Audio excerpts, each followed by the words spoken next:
হাতে খাটতে পারে না ডানে কাম করতে পারে। চিল্লাসি কেন? কি হইছে? চিল্লাছি কেন? তোমার তো কোনো খবর নাই। আজকে আমার বাবা আসবে। শিগগিরই বাজারে গিয়ে সবচেয়ে বড় কাতলা মাছটা কিনে আনো। আমার বাবা কাতলা মাছ খুব ভালো পায়। ঠিক আছে যা, তাও চিল্লাস না বাউ। তোর পাইয়ে দড়ি যা, তুই ব্যাগটা নিয়ে আই, শিগগিরই যা। ইয়া করছি না মনে হয়, এক পয়সা গোবর খেয়েছি। সারাদিন খালি এইটা আনো সেইটা আনো, এখন আবার বলছে কাতলা আনো।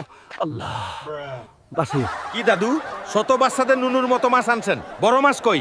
আমার তো বড় মাছ লাগবে। বড় মাছ খাইতে হলে তো হালকা নদীতে যাইতে হবে।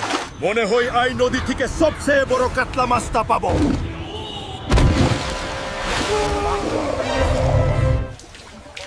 ও বউ বাউ, দেখ তোর বাবার জন্য কত বড় কাতলা মাছ এনেছি। তোর বাপ এত বড় মাছ তোর বাবা কেন? তোর নানা মানে তোর বাবার বাবা, সেও দেখেনি। যা এখন আই মাছ তোর বাবাকে খাওয়া।